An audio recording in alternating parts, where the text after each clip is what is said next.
Have you ever seen those Chrysler commercials, which show some big superstar driving a Chrysler 300M through his hometown? And then it says something along the lines of remembering where they come from, those kind of things. I know they've gotten really popular in the last year or so. The most recent one came out with, and it features a football player from the Detroit Lions, Ndamukong Suh. And I said that name quite a few times to get it right. So, in the commercial, it has him driving through his hometown of Portland, Oregon. Throughout the commercial, the voice speaks about the importance of remembering our beginnings. It says things about how they have shaped us and molded us. It calls his roots multiple times humble beginnings. At the end of the commercial, in reference to the car, it says, "Show where you're going without forgetting where you're from." Now, ironically, I don't understand how a Chrysler 3M quite gets you that, considering it's a base price starts just over $27,000. So I'm not sure how that reflects humble beginnings. But nonetheless, that is their message.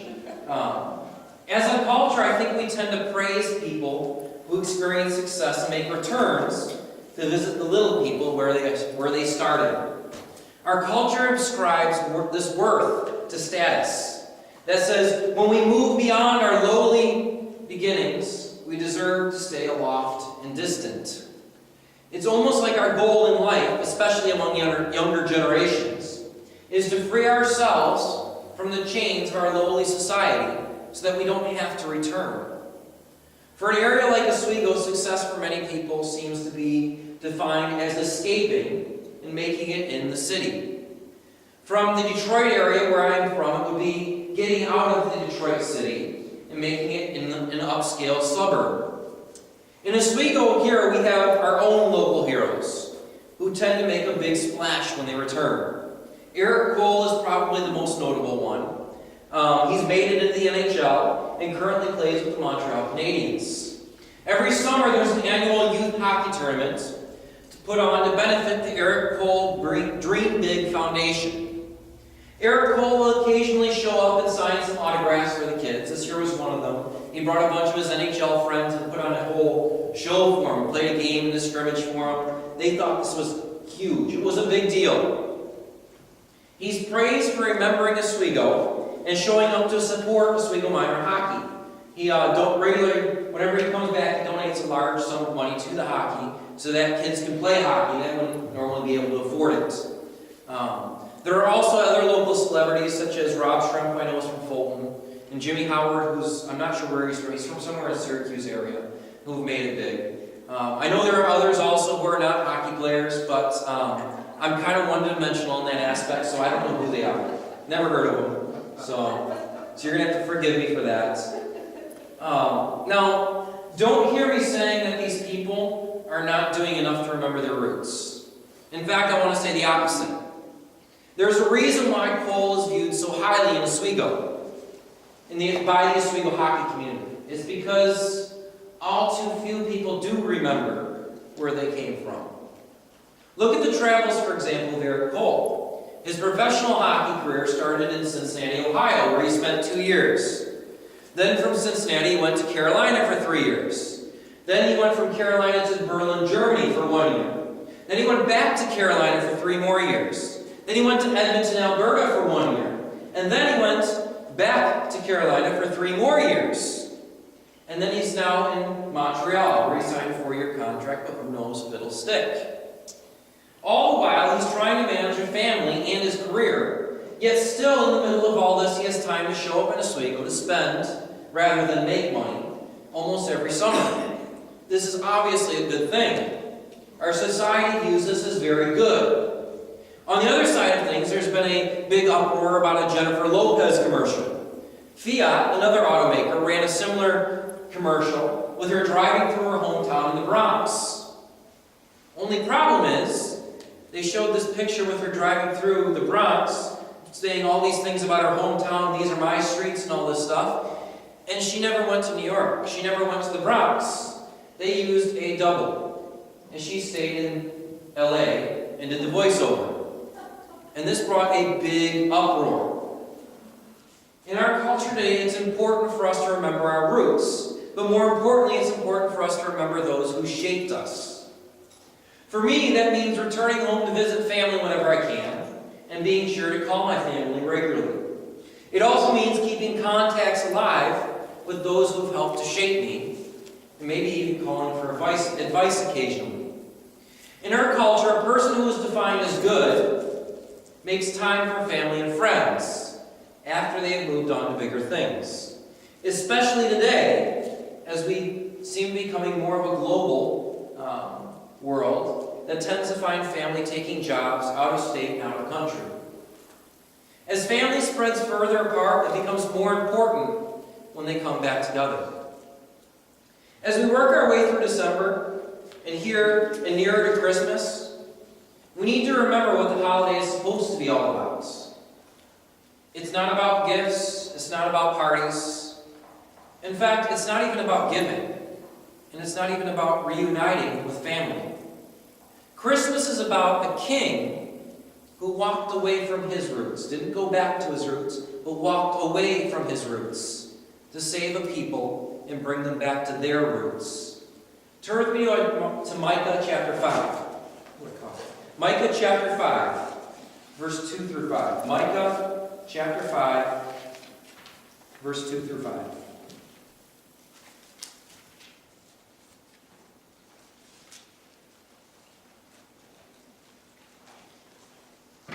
Micah chapter 5, verse 2 through 5. The beginning part of 5 there.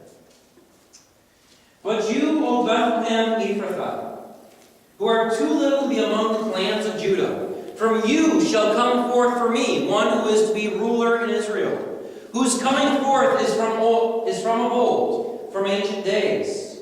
Therefore he shall give them up until the time when she who is in labor has given birth. Then the rest of his brothers shall return to the people of Israel, and he shall stand and shepherd his flock in the strength of the Lord, in the majesty of the name of the Lord his God. And they shall dwell secure, for now he shall be great to the ends of the earth, and he shall be their peace. Now we understand that the one who will come forth is Jesus.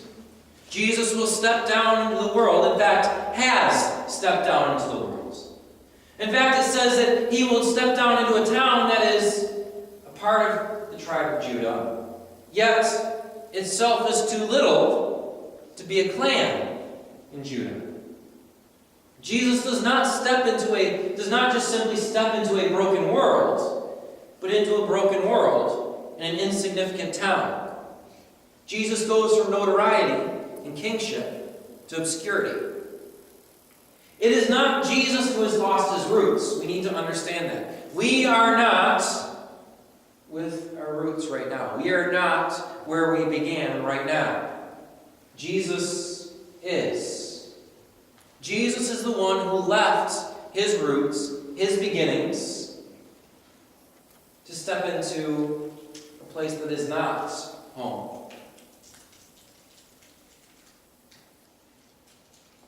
In the beginning, God created everything. It says that he created us in his own image, that we are made to be in relationship with God. As we keep going back to Jeremiah 13, we were made to cling to God. So therefore, if we want to talk in terms of roots, our beginnings, are clinging to God. Jesus is in heaven. He's at God's right hand. And he's exactly where he's supposed to be at home. We respect those who come back home to love their own and return to the place they began. We respect people like Eric Cole who take time out of their schedules and their busy, distant, traveling lives to spend time with kids who idolize him in the little town of Oswego. One of the most disturbing things in my mind about that Chrysler commercial I referred to earlier is a line from the narrator. It says, "Our beginnings are the purest way to gauge success. Maybe the only way to gauge success." In other words, they're saying the best way to determine whether we are a success or a failure is if we are better now than we were at home. That our neighborhood is better, our wages are better than our families, our jobs are bigger, and our lives are no longer humming. are only humble beginnings if you're less humble now. If we were to use their standard of success and implant that on the Jesus story, then Jesus is an abysmal failure. He left a place of majesty. Jesus' roots are not humble. They are so far from humble. His roots are glorious. Instead, he chose to walk away from his roots and become something broken and dirty. He became the very flesh we needed rescuing from. Jesus is described as a great and glorious king on the throne in heaven. Turn over to Revelation chapter 1. Revelation 1, verse 8 through 12. And listen to the description of Jesus in the throne room of heaven. I'm sorry, not 8 through 12, 12 through 18. Revelation chapter 1, 12 through 18.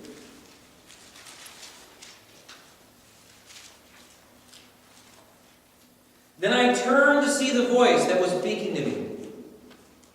And on turning, I saw 7 golden lampstands. And in the midst of the lampstands, one like the Son of Man, clothed with a long robe, and with a golden sash around his chest. The hairs of his head were white like white wool, like snow. His eyes were like a flame of fire. His feet were burnished bronze, refined in a furnace. And his voice was like the roar of many waters. In his right hand he held 7 stars. From his mouth came a sharp two-edged sword. And his face was like the sun shining in full strength. When I saw him, I fell at his feet as though dead. But he laid his right hand on me, saying, Fear not, I am the first and the last, and the living one. I died, and behold, I am alive forevermore. And I have the keys of death and Hades. Jesus went backwards, abandoning so much. Despite leaving his glorious roots to dwell in such an unfavorable place as the flesh, he was not a failure. What the world describes as success and what in reality is success are two entirely different things. Success, according to the world, is making something of yourself. It's becoming better than what you once were. Success in reality is making nothing of yourself, becoming less than you once were for the sake of someone else. We shouldn't be praising and striving after those who have chosen the path of monetary success. We should be lifting up those who chose paths that are not paved with riches, but rather struggles because of their desires to help others. On Wednesday, we talked about how Jesus saw the rock in Peter. He witnessed the potential he possessed and would commission him to use that potential to suffer for the sake of others. We all have a rock of some kind within us. We all have the potential to do something great. We all have the ability to become wealthy, to become wise, become secure and safe. We can choose to maximize our potential and make great profits. Or we can choose to use our potential to serve others at our own expense and maybe come out in a worse place than where we started. Success should be measured by the sacrifices made for others, not by the gains made for oneself. That is why I believe the professors at Rochester College are so excellent. Most of them have the ability to teach at a school commanding a large salary and prestige. But instead, they teach at Rochester College, which struggles financially, at a much lower pay grade for the sake of the students and the school. Yet it will always be the Yale and Harvard professors that are honored. While family is important, and remembering our roots just as important, we need to realize that Christmas is not about remembering family. Christmas is about a God who left his glory and his roots behind in order to lead us to ours.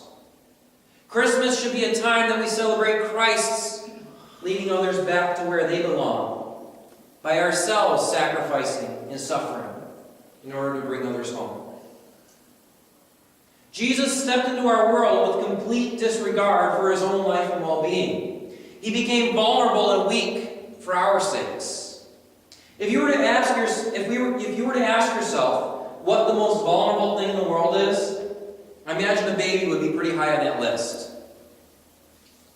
But Jesus, for our sakes, became a baby that can be carried, that can be forced, and that can be manipulated any way someone else so chose. Imagine if I wanted to force Sarah to go out to the car right now.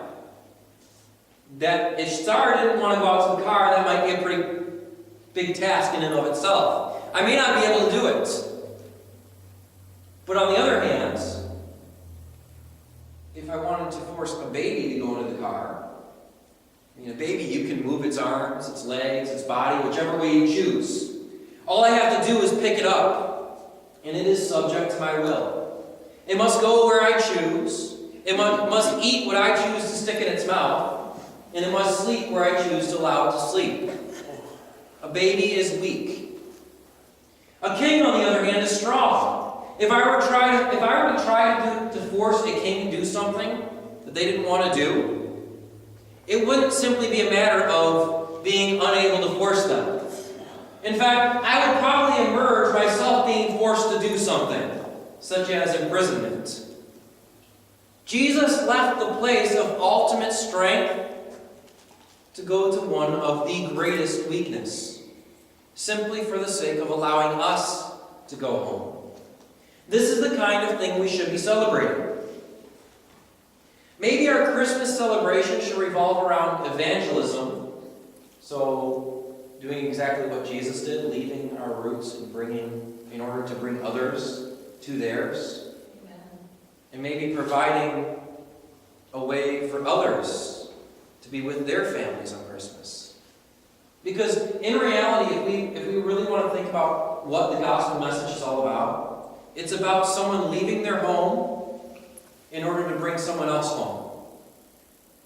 And if we want to celebrate Christmas in its truest form, then maybe we should think about how we can help others to be home for Christmas.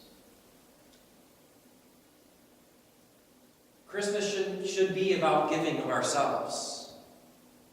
But it shouldn't just be a season of life. Remember last week we talked about that Jesus didn't just come to stay in a hotel for a few nights. He came to dwell. He came to pitch his tent. He came to reside with us, to be our neighbors, to share a room with us. Not for a moment, not for a time, but forever. He sacrificed everything to be with us forever. So also our sacrifices cannot be seasonal. So let's this year remember and recognize those who take less glamorous roles for the sake of others. Maybe we need to lift up those who work in retail stores in the holidays, so that when we forget the pumpkin pie mix, we can get out there and get the pumpkin pie mix so we can have dinner at home while they work at the grocery store. Or maybe those who labor over the crippled and the broken families. Or maybe those who just have to work overtime this week because they got one day off this week from picking up trash, but really they have to work another day because the trash still needs picking up.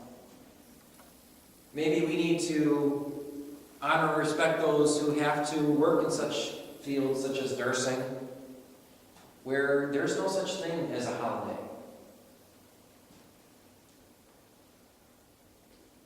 Let's ourselves become the ones who remember our true roots, those which Jesus came to bring us back to. And let's serve at our own expense. You sing one